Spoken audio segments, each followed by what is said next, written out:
Yes. And since when?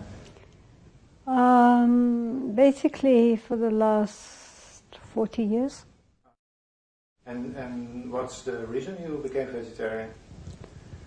Well, I think because the idea that, well, to quote George Bernard Shaw, animals are my friends and I don't eat my friends.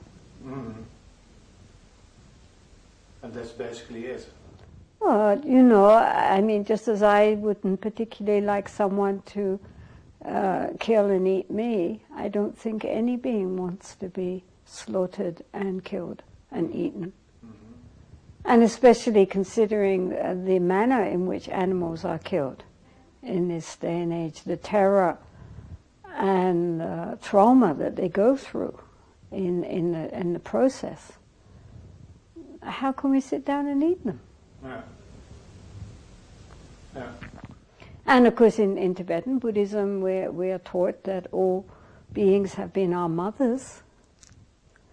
And really, if you really believe what you're saying, then how can you sit down and eat your mother? Mm-hmm. And do you think it's controversial within Tibetan Buddhism, eating meat? Oh, it's extraordinarily hypocritical, that's for sure. In Tibet, they had an excuse insofar as it was a very high climate and there really wasn't much growing. And especially for the nomads, it would be very difficult to cultivate. So there, the only thing which was available to be eaten was the barley flour, the tsampa, and the meat and products from the milk, from the tree, the female yak. But, I mean, Tibetans have been living now in exile in India and Nepal for 50 years, and both those countries are primarily vegetarian. They have plenty of vegetables, they have plenty of protein in their lentils and their dals and their milk products, and there's simply no excuse anymore. And in fact, the lamas themselves and the ordinary people know that by eating so much red meat, they are getting diabetes, high blood pressure, heart problems, stomach cancer, and a lot of arthritis. Yeah. So they know now. They say, oh, this is because I eat the wrong kind of diet, but I can't give it up. It also seems that for health reasons only Tibetan Buddhist lamas need to eat meat. And sometimes they eat meat and they say, yes, it's because my doctor advised it, or it's for my health. But it's not in other traditions, is it? Without being personal to one lama or another, but... Well, the thing is that if the Tibetans have it very strongly in their mind that if they go without meat for one meal, that they feel weak. And next meal have to make it up by double the quantity. Mm-hmm. So it's culture.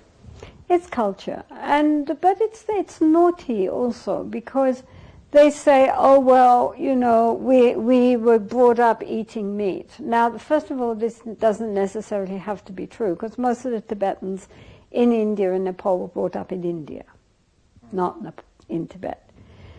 But also, we as Westerners were also brought up eating meat. I mean, you know, in an English breakfast, you get bacon and sausages for breakfast. The main meal is centered around the meat, and also in the evening again, it's all meat. If you take away the meat, all you've got is potatoes and squishy vegetables. I mean, there's nothing. You know, the whole point of the meal is the meat.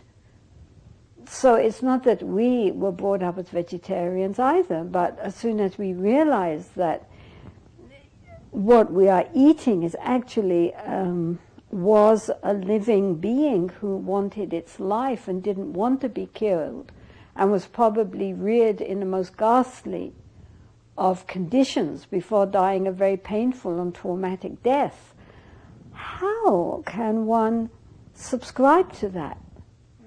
And in that way approve of that? that torture for millions of animals by eating them.